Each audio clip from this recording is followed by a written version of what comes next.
Okey, baik, bertemu kembali dalam Siaran Sahabat Pagi Malaysia. Ketika tadi kami kongsi pada anda berkenaan kapsul Mahabanyak Ramadan berkenaan elakkan membazir.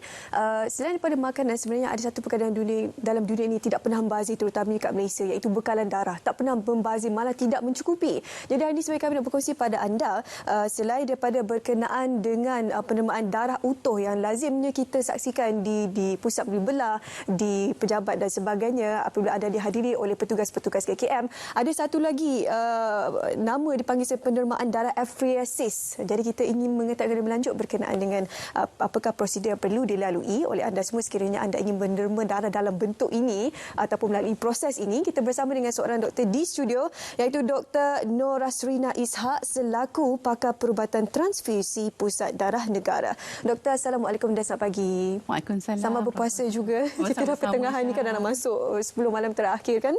Okey, kita nak bercakap berkenaan dengan penerimaan apheresis ini. Saya rasa eloklah mukadimah pengenalannya ialah dikongsikan lebih dahulu di doktor. Okey, Assalamualaikum warahmatullahi wabarakatuh. Saya di sini ingin kongsikan kepada semua, seperti yang Syah maklumkan, pada kebiasaannya para penerima berderma sel darah utuh. So pada hari ini, apakah penerimaan apheresis? Sebagai makluman hadirin hadirat sekalian, kita mempunyai dua jenis penerimaan, iaitu penerimaan darah utuh dan juga penerimaan apheresis. Penerimaan darah utuh adalah apabila penerima itu dia mendermakan keseluruhan produk darahnya. Dan kita akan mengambil lebih kurang 350 ml ke 450 ml. Manakala untuk penerimaan apheresis, dia ada satu penerimaan yang khusus di mana apabila darah utuh dikeluarkan daripada seseorang penerima akan melalui satu prosedur mesin khas dan di situ akan diproses dan hanya produk plasma ataupun produk platelet sahaja yang akan diambil dan produk darah merah akan dipulangkan kembali kepada penerimaan darah kepada penerima darah. Cuma bezanya kalau kata penerimaan apheresis ini dia boleh dilakukan dengan lebih kerap setiap 2 minggu ke 1 bulan, tetapi untuk penerimaan darah utuh mengambil masa setiap 3 bulan. Apakah ciri-ciri penderma yang layak untuk menderma ataupun melalui prosedur apheresis ni? Okey, pada amnya untuk menjadi seorang penerima darah, be it penerimaan darah utuh ataupun penerimaan apheresis, kriteria untuk menjadi penerima adalah sama. Cuma yang membedakan sedikit untuk menjadi seorang penerima apheresis, penerima tersebut haruslah menjadi penerima darah utuh sebanyak 2 kali dalam masa 24 bulan dan penerimaan terakhir adalah 6 bulan. Maksudnya telah menerima dalam masa 6 bulan sebelum. Seterusnya mempunyai salur darah yang cantik. Kenapa perlunya salur darah yang cantik? Sebab dia melibatkan beberapa cycle proses darah dikeluarkan daripada penerima tersebut melalui mesin seperti yang ditunjukkan di TV dan seterusnya dipulangkan kembali kepada penerima. So that's why kita perlu memastikan salur darah itu adalah cantik. Dan kriteria yang lain perlulah orang kata mempunyai berat badan melebihi 55 kg. Kalau penerima darah utuh ni. Kalau penerima darah utuh berat 45 dah boleh menderma lebih daripada 45 kg. Tapi untuk penerima apheresis perlulah melebihi 55 kg. Ramai tak tahu tadi ada satu paket tu warna macam kuning cair kan. Orang ingat darah warna merah, mana datang warna kuning ni, doktor? Boleh kongsikan dengan penonton kita. Selalunya kita menyatakan setiap penerimaan akan menyelamatkan 3 nyawa, di mana daripada darah utuh itu kita akan memproses dan terhasillah 3 komponen darah, iaitu sel darah merah, platelet dan juga plasma.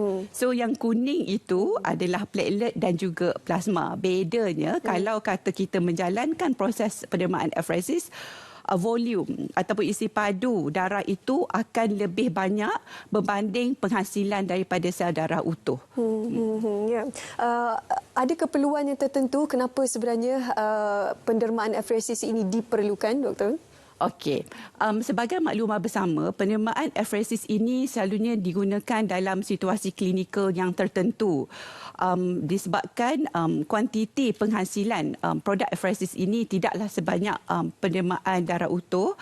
So kebanyakan produk yang kita orang kata kutip ataupun daripada penerimaan, terutamanya platelet, kita akan bekalkan kepada pesakit sebagai contohnya yang telah didiagnos dengan kanser darah ataupun akan melalui proses transplant ataupun pemindahan organ dan kes-kes yang tertentu. Contohnya jika mengalami kebakaran, berlakunya pelecuran, di situ produk plasma akan digunakan. Tapi ingin saya kongsikan kepada hadirin sekalian, produk plasma yang kita kutip secara generalnya sebanyak 4,000 plasma daripada hasil penerimaan darah utuh dan 20 unit plasma pada setiap minggu kita akan hantar untuk proses yang kita panggil vaksinasi. Proses vaksinasi ini adalah adalah satu program vaksinasi kebangsaan di mana kita telah bekerjasama dengan satu syarikat di Australia di mana kita akan menghasilkan produk-produk vaksinasi bagi pembekalan klinikal bagi memenuhi permintaan di antara 15% ke 75% permintaan daripada hospital-hospital kerajaan di mana terhasilnya produk albumin, faktor 8, faktor 9 dan juga immunoglobulin bagi kegunaan pesakit di hospital. So dengan menerima darah plasma, produk-produk tuan-tuan dan perempuan akan diproses dan dipecah kecilkan melalui proses vaksinasi ini dan terhasillah produk-produk yang boleh dibekalkan juga kepada pesakit yang memerlukan. Tapi produk itu dalam bentuk cecair juga atau akan diolah menjadi bentuk ubatan? Dia adalah produk ubatan terhasil dalam bentuk powder form. Dalam bentuk powder, tapi apabila perlu digunakan akan dimasukkan dengan isi padu air, kuantiti air yang tertentu dan akan diberikan kepada pesakit. Itulah kecanggihan teknologi sekarang kan. Alhamdulillah. Saya macam tergamam sebenarnya sebab kadang-kadang kita tak tahu perkara ini apa yang perlu dilaksanakan kan. Kadang-kadang bila kita menderma darah kita fikir habis di situ je, tapi sebenarnya ada banyak lagi proses lain yang boleh dilalui untuk memastikan agar ia boleh membantu pesakit yang memerlukan dan sebagainya. Okey, bagaimana setakat ini jumlah penderma FRIASIS ini, adakah mencukupi doktor? Okey, alhamdulillah. In term kalau kata bercakap tentang stok semasa, alhamdulillah berkat orang kata kerjasama daripada para penderma dan penganjur kempen derma darah, bekalan darah kita semasa mencukupi. Tetapi sebagai perkongsian bersama di seluruh negara, kita memerlukan 2,000 beg darah bagi memenuhi permintaan 1,000 orang pesakit di seluruh negara. Setiap hari 2,000 beg darah, bermaksud kita memerlukan 2,000 penderma pada setiap hari untuk tampil menderma. Kiranya sekarang ni tak cukuplah bekalan darah. Bekalan darah semasa alhamdulillah mencukupi, tetapi kita memerlukan 2,000 penderma pada setiap hari. So kita memohon dan mengajak orang ramai untuk continuously supporting perkhidmatan transfusi di seluruh negara dengan orang kata sering berulang kali tampil untuk menerima darah bagi memastikan bekalan darah ini sentiasa mencukupi bagi mereka, membantu mereka ataupun pesakit yang memerlukan. So berbalik kepada penerimaan FRIASIS ini, semasa kita menjemputlah penderma terutama daripada kumpulan AB untuk anggota tampil menjadi penderma plasma umumnya. So jika anda di luar sana kumpulan darah AB telah menjadi penderma berulang, so boleh bertanya di pusat-pusat kutipan di seluruh negara, terutamanya di pusat darah negara untuk menjadi dan cuba mengambil kira untuk menjadi penderma FRIASIS. Adakah ada adverse effect, kesan sampingan untuk penderma FRIASIS? Kita takut nanti orang kat luar mungkin mereka ni penderma tergar untuk darah utuh, tapi apabila ditawarkan ataupun kita mengajak mereka untuk menderma menjadi penderma FRIASIS, takut sebab proses sedikit lain, plasma yang diambil, platelet yang diambil, jadi mereka risau dan sebagainya. Adakah terdapat kesan sampingan untuk para penderma ini? Okey, secara amnya kesan sampingan untuk tak kisahlah penerimaan darah utuh ataupun penerimaan FRIASIS ada, tapi sangat-sangat kecil. Dan jika kita mengambil kira pengalaman kita bersama penderma yang telah menjadi penderma FRIASIS tegar, mereka akan tampil menderma setiap 2 minggu ataupun setiap 1 bulan. Walaupun prosedur untuk penerimaan FRIASIS ini lebih lama berbanding dengan penerimaan darah utuh, tetapi mereka akan terus menyokong perkhidmatan transfusi dengan continuously coming untuk menjadi penderma FRIASIS. Dan itulah ingin saya kongsikan bahawa kesan sampingannya sangat-sangat kecil berbanding dengan orang kata risiko-risiko yang lain. Apa reaksi biologi dalam tubuh badan si penderma FRSIS ini apabila ialah segala platelet dan juga plasma itu diambil? Okey, sebagai makluman bersama, platelet ataupun plasma, terutamanya plasma adalah bentuk bendalir. So, apabila kita mengeluarkan cecair daripada badan seseorang penderma itu, fluid replacement are much more faster compare dengan red cell replacement. That's why kalau kata kita melihat kepada pendermaan darah utuh perlu menerima setiap 3 bulan sebab penghasilan sel darah merah itu mengambil masa lebih kurang 120 hari.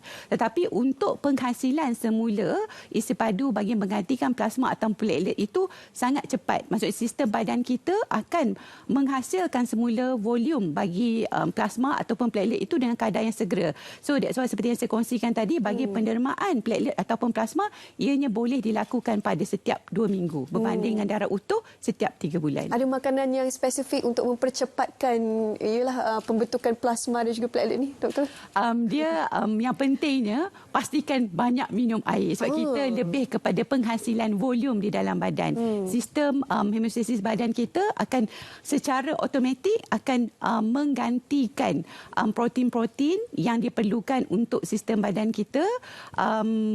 Yang pentingnya itulah seperti yang saya kongsikan tadi, pastikan pengambilan air adalah mencukupi sebab kita akan mengeluarkan orang kata isi padu cecair daripada badan kita dan kita akan memulangkan semula sel darah merah kepada penderma tersebut. Puasa-puasa ni macam mana? Adakah proses ataupun pendermaan FRSIS ni? Okey, alhamdulillah pada bulan puasa Pusat Darah Negara dan juga pusat kutipan di seluruh negara masih beroperasi. Even Pusat Darah Negara kita sebenarnya buka setiap hari daripada Isnin sehinggalah hari Ahad.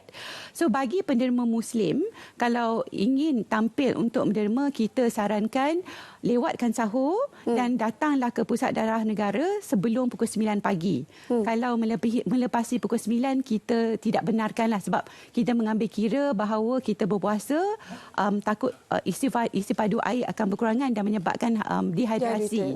Dan kita juga untuk di Pusat Darah Negara umumnya kita buka sehingga lewat malam. Sehingga so para penderma boleh tampil menderma selepas maksudnya boleh berbuka puasa di Pusat Darah Negara dan seterusnya menderma darah. So bagi maklumat lanjut berkaitan dengan waktu operasi ataupun ingin tampil bersama-sama Pusat Darah Negara untuk berbuka puasa ataupun menderma, boleh layari laman sesawang Pusat Darah Negara di www.pdn.gov.my ataupun boleh layari Facebook Pusat Darah Negara Kementerian Kesihatan Malaysia bagi maklumat lanjut. Okey, macam darah ada kategori macam A, B, B, O dan sebagainya. Bagaimana plasma? Adakah ada kategori tertentu untuk diguna pakai kepada si penerima dan penerima orang kata punya matchmaking gitu macam mana bagi plasmanya platelet ni? Kalau darah ada yang berasingan. Okey, setiap manusia itu unik. So kita walaupun darah itu boleh dibahagikan kepada 3 komponen darah umumnya, tapi kumpulan darahnya kekal. So kalaulah kata contoh Syah grup A kan, so masih darah utuhnya A, plasmanya A, plateletnya juga A. So dari segi pemberian kepada pesakit juga haruslah mengikut tata cara cross matching yang orang kata untuk darah merah cross matchingnya yang bersesuaian, dan bagi produk plasma ataupun platelet masih perlu diberikan kepada kumpulan darah yang bersesuaian. Oh, maksudnya mereka juga ada komponen sendirilah, tak boleh sesuka hati dimasukkan apa bentuk plasma kepada si penerima yang memerlukan itulah. Ya, bagi pesakit yang menerima, kalau kata pesakit itu kumpulan darah A, so kumpulan darah darah merah, platelet dan juga plasmanya haruslah diberi kumpulan yang sama. Okey, ramai tak tahu benda ni kan. Kadang-kadang bila kita cerita plasma ni kita rasa macam dia air biasa, tapi ada banyak sebenarnya kegunaannya kan. Okey, sekali kalau doktor boleh kongsikan di mana mereka boleh mendapatkan maklumat lanjut untuk menjadi salah seorang penderma FRSIS ini? Okey, sebagai makluman hadirin hadirat sekalian, seperti yang saya maklumkan tadi, kita memerlukan para penderma, para penganjur dan juga rakan-rakan strategik lah di dalam memastikan bekalan darah yang mencukupi di seluruh negara. Tuan-tuan dan puan-puan boleh menderma bukan saja di Pusat Darah Negara yang terletak di Jalan Tun Razak, juga di pusat-pusat kutipan di seluruh negara dan bagi sebarang maklumat lanjut berkaitan dengan lokasi pendermaan ataupun aktiviti-aktiviti berkaitan dengan tata cara, apakah kriterianya, tuan-tuan boleh bertanya ataupun menghubungi pusat-pusat kutipan di seluruh negara ataupun di Pusat Darah Negara boleh layari laman sesawang Pusat Darah Negara sendiri dan juga di Facebook Pusat Darah Negara Kementerian Kesihatan Malaysia bagi maklumat lanjut berkaitan dengan pendermaan darah amnya dan pendermaan afresis khususnya. Okey, lengkap informasi yang diberikan oleh doktor. Kalau anda terlepas untuk mendapatkan maklumat yang dikongsikan doktor seketika tadi, boleh kembali ke YouTube Berita RTM. Kami kongsikan insya-Allah segala maklumat-maklumat yang kita kupas dan juga kongsikan untuk anda pada pagi ini. Terima kasih kepada Dr. Nora Sri Naisap bersama kita hari ini untuk berkongsi serba ringkas berkenaan dengan pendermaan afresis. Okey, baik.